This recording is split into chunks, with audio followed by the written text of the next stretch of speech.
Good morning guys! Welcome to 5th Generation Hobby Shop. Unbox and testing tayo ng panibagong unit. This is the Umarex T4A Tactical Revolver TR50 Caliber 50 Gen 2. Okay, so ang video na ito ay para kay Sir Lawrence ng Iligan. Okay, shout out sa inyo dyan, Sir Lawrence. Okay, again, this is the Umarex T4A TR50 Gen 2. Caliber 50, 7.5 joules. Yan. So, mas na yun kasi normally yung ating mga air gun is 3 joules, 3.5. But this one is 7.5 joules. Okay? Gen 2. Okay, so bago yan sir, ito yung mga freebies. So, meron na siyang 100 shots rubber ball, caliber 50. And it also comes with free na CO2. This is 12G. Ayan. CO2 cartridge pop line, no? Pwede kayong gumamit ng ibang brand basta as long as 12G. Yan, meron naman po naka-indicate dyan, 12G. So, it comes with 5 pieces na free. And also, silicone oil, free na rin yan.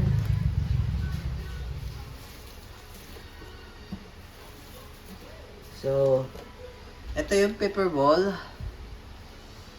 10 piraso po nito, paper ball. Ito yung additional nyo, sir. Yan. So, nababasag to. Pagka ito ay tumama sa solid, nababasag po yan. At may laman po yan.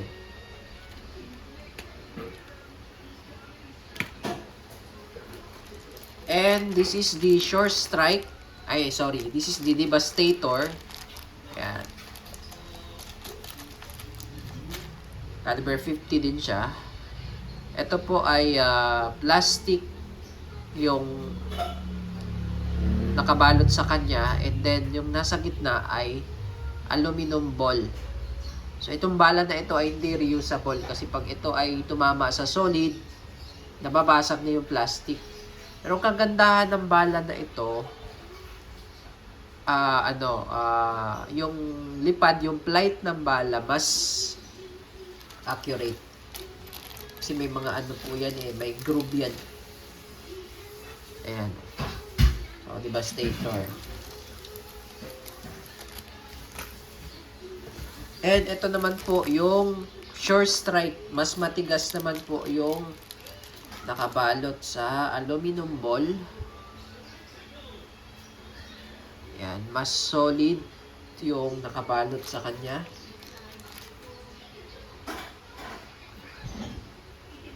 Yan. Hindi rin siya reusable. Unlike dun sa rubber ball, reusable po yun. As long as hindi pa sira yung rubber, pwede pang gamitin ulit. Linisan nyo lang sir pag gagamitin nyo. So, this is Sure Strike.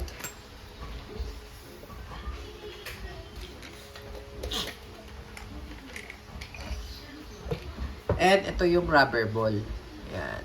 Yan yung rubber ball. Mas magaan siya compare dito sa dalawang bala na pinakita ko. Pero matigas po.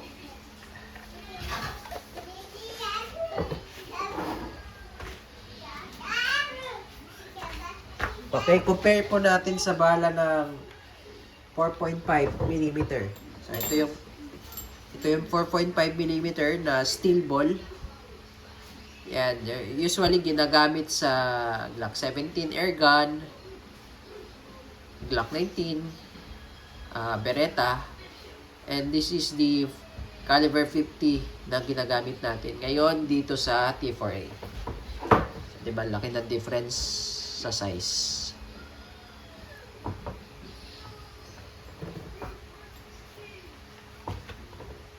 Okay, and of course the unit. So may kasamang manual, operating instruction manual, and the maintenance manual. So, ito siya, sir. Ayan, T4A, TR50 Gen 2. Markings. Ayan, so sa Gen 2, naka-fiber optic side. Yung Gen 1 kasi hindi pa po naka-fiber optic side. Ayan. Front and rear po yan. Meron na rin siyang waiver rail for flashlight. And rail for red dot optic or accessories such as red dot optic, scope. Pwede din siya lagyan. Ayan. And this is the magazine. So, pag release ng magazine, ito lang. Ganyan lang po. 6 shots. Rotary magazine. And ito po yung quick pursing cup. Ito yung pinapalo kung gusto mong i-activate na yung CO2. So, to release the cup, ikot nyo lang po. Ikot nyo lang siya counterclockwise.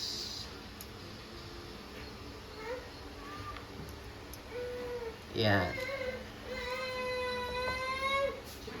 Okay, so ito po sir yung quick pursing cup. Lalagyan natin yan ng oil, silicone oil. Every time na maglalagay po kayo ng CO2. Konti lang po.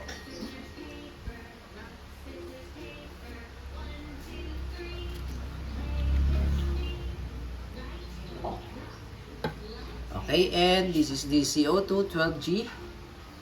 So, papasok nyo lang po dito yan. So, pagpasok po, ganyan. Yan. Tapos, babalik natin yung quick pursing cup. Ang ikot po ay clockwise. Hanggang sa hindi nyo na matwist. Yan. So, tama na po yun. Hanggang sa hindi nyo na maikot.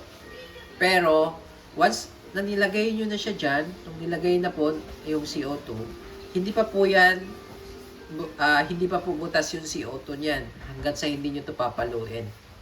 No? Kaya siya natawag na quick pursing kasi pag kailangan nyo nang gamitin, papaluin nyo lang ito. Papaluin nyo lang. Tingnan natin sir ha. Kasi yung mga Glock 17, Glock 19 na usual air gun na 3 joules, once na hinigpitan mo na yun, mabubutas na. Ito hindi pa. Oh. Yan. So, naka-ready lang siya dyan. Naka-ready lang po yan dyan. Pag kailangan talaga, papaluin nyo lang yan. Okay? Ikutin nyo lang hanggang sa hindi na siya mag-twist para mahigpit. Ayan. Tapos, makikita nyo po dito, yung indicator niya, kapag wala pa pressure, nakalubog pa yan. Pero pag papaluin ko na ito mamaya, lalabas yan. Tapos, kulay pula. May kulay pula. So, ibig sabihin nun, may pressure na siya sa loob. Ibig sabihin, ready to fire na po yun. Okay? Itong magazine. So, kasyang-kasya po dito yung mga bala na sinabi ko po. So, this is the Sure Strike. Ayan, Sure Strike po ito. Ay, sa likod pala ang lagay. So, pag sa Sure Strike, ito yung harapan ng magazine. Yan. Makikita nyo po. Yan po yung harapan. Sa likod po yan ilalagay. Yan. Yan. Pag sa Sure Strike po, no? Kapag sa Devastator naman, yan. Sa Devastator naman, sa harapan. Yan. Sa harapan ka maglalagay. Kasi medyo masikip ang, ang Sure Strike. Kaya sa likod, ayan, sa likod ka maglalagay. Ito yung front, ito yung rear pa ganyan. Ayan. Okay. Sa rubber ball naman, sa likod din. Ayan, sa likod din. Ayan. Ayan. Ganon din sa paper ball.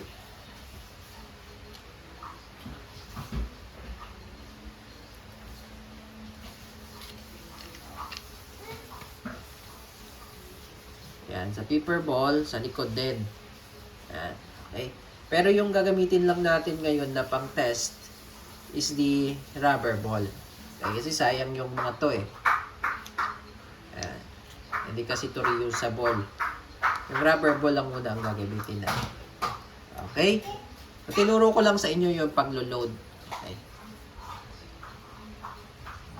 Ito po, nilagyan ko na po ng rubber ball. 6 shots. So, paglo-load po, ito lang. Ayan. Ito yung harapan. Tapos, lock. And then, iikot nyo lang po ng isang beses. Ayan. Okay? So, ngayon, i-activate ko na po yung CO2 na nandito sa loob.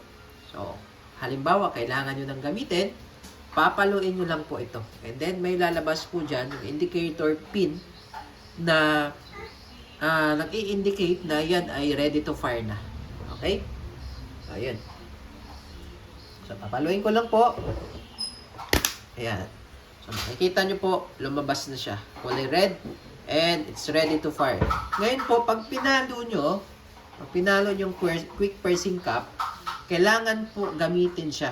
No? Hindi siya pwedeng patagalin sa unit ng may pressure, may laman CO2. So, kailangan pong iputok. At kailangan, pag ipuputok nyo po, kailangan may bala. Hindi po pwedeng walang bala. Okay? So, ipuputok nyo po. Ngayon, pag naka 5 hanggang 6 na magazine, sabihin na natin mga 30 shots po yun. 30 shots. Doon pa lang po natin i-release yung CO2. Kasi pag ngayon po na pinalo natin at hindi na-consume, maraming pressure yan, at i-release natin yung CO2. Bawal po yun kasi po pwede pong sumabog sa loob yun. Dahil malakas pa po eh. So, kailangan gamitin natin, iputok natin para humina na yung pressure bago natin i-release yung CO2. Okay po? So, testing. Okay, so first round tayo, sir. 6 shots.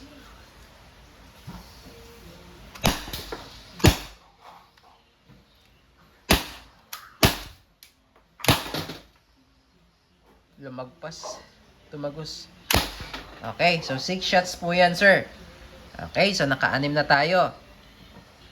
Load tayo, sir, ulit ng bala. Okay, now, sir, pangalawang magazine tayo. Yan, lock. Tapos iikot nyo lang po isang beses.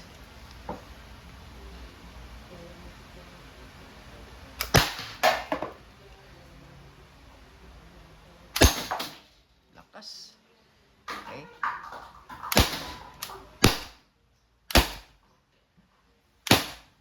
Okay. 2 magazines, that's 12 shots na po. Release lang natin. Okay, pang 3 magazine po. Pangatlong magazine. So, kailangan po kasi makalima or 6 na magazine tayo bago natin i-release yung CO2. So, pangatlong magazine.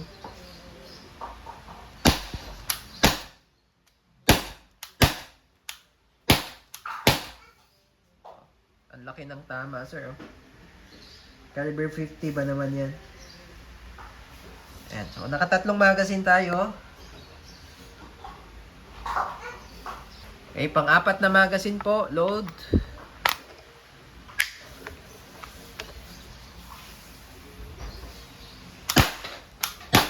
Oh, tumatago sa likod.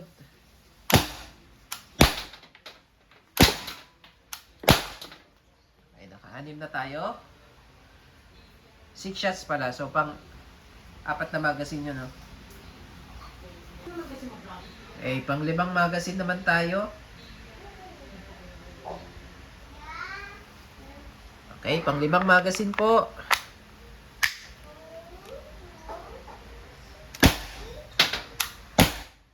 Mausok-usok po.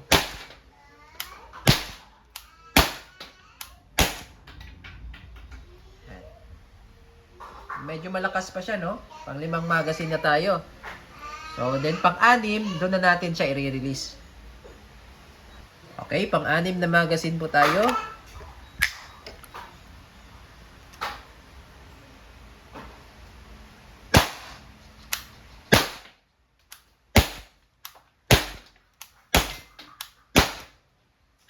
Sana.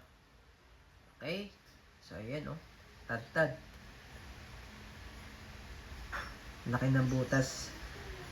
Laki ng tama. Okay, so naka-6 na tayo. That's 36 shots po. That's the time na i-release na natin. Kasi bawal po kasi siyang i-release agad ng hindi pa natin naiputok. Kasi malakas pa yung pressure niyan sa loob eh. Okay, so pag-release po, twist nyo lang counterclockwise one time. Yan. And then, medyo meron pa nga yun, no? So, sabihin na natin 6 magazines or 6 to 7 magazines bago nyo siya i-release. And then ngayon, bumalik na yung indicator pin niya, lumubog ulit. So, sabihin, wala na siyang pressure. Tapos, pag tatanggalin nyo talaga yung CO2, naalisin po, ikot nyo lang counterclockwise. Ito yung CO2. Butas na. Okay. So, i-activate nyo lang naman siya. Gagamitin nyo lang kapag kailangan. So, kapag nakastack lang naman yung CO2 dyan at hinigpitan yung ganyan lang, hanggat hindi nyo to pinalo, andun lang yun, hindi yun makukonsume. So, once na pinalo nyo na to, yun, mabubutas na yung CO2. At dapat, iputok nyo siya. Okay? Dapat may bala. Okay? So, all goods na po. Again, this is the TR-50 caliber 50 T4A tactical revolver. Thank you po.